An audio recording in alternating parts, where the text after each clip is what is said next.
For example, you start out as a 4-round fighter with where 2 rounds, 2 knockdowns will end with the match in a TKO. And later on, you'll move to a 10-round fight where 3 knockdowns equals a TKO. There's even one fight where there are no TKOs and you have to wait until you get the 10 count.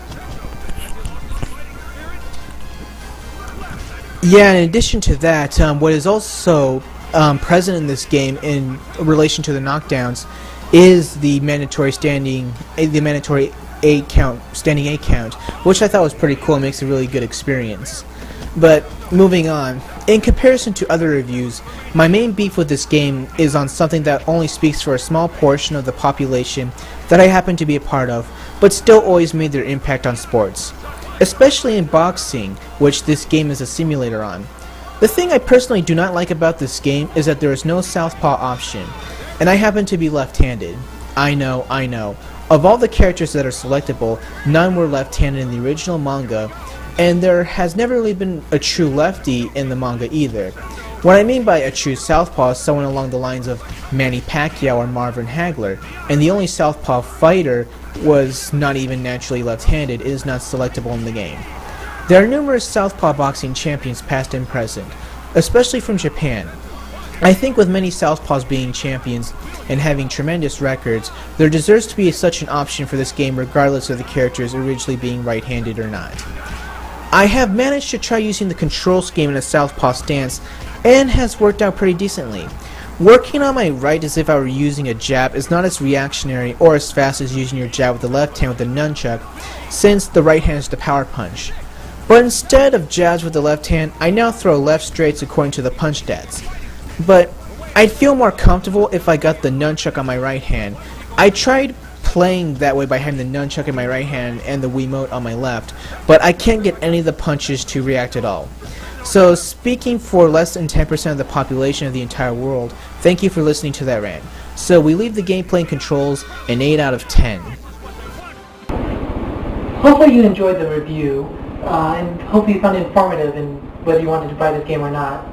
Although not perfect, it's pretty enjoyable. This game could easily be doubled in terms of cast and character, especially in the middleweight division where there's only 2 boxers at the moment. Yeah, they really need like David Eagle and Raleigh Bernard, and I think, what was his name? Morris West they could have used. Well, if you've gotten into the story mode at all, playing this game, I hope you decide to pick up the anime which came out here as Fighting Spirit on DVD. This game definitely allowed a little bit more expression in terms of the anime, as the anime only went up to currently halfway through the manga, and this game went a little bit beyond. Hopefully in future games they include stuff like the Boxer's Road mode, which is a career mode, which allows you to physically manage a boxer in terms of their diet and how they fought.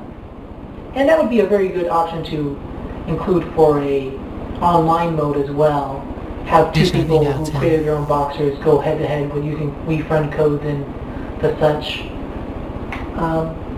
Other than that, it's pretty good. What do you want to say?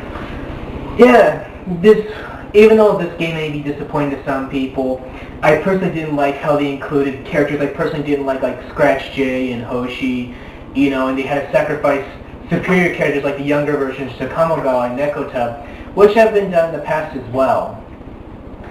And also, I just didn't like they excluded Take.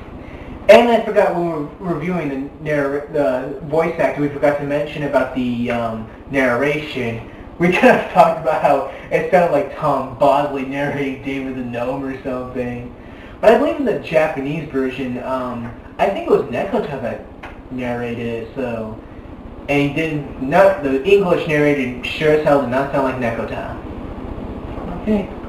Yeah, for any fan of Hajime no Ippo or Fighting Spirit, whatever you want to call it, this is a big recommendation. If you're used to the PS2 controls, this will take some adjusting, but it's definitely a whole new experience, and I can't imagine any better boxing game at the moment than just Victorious Boxers Revolution. So please, if you're a fan of the game and if you're looking for a good quality boxing game, get this game. Thank you for watching.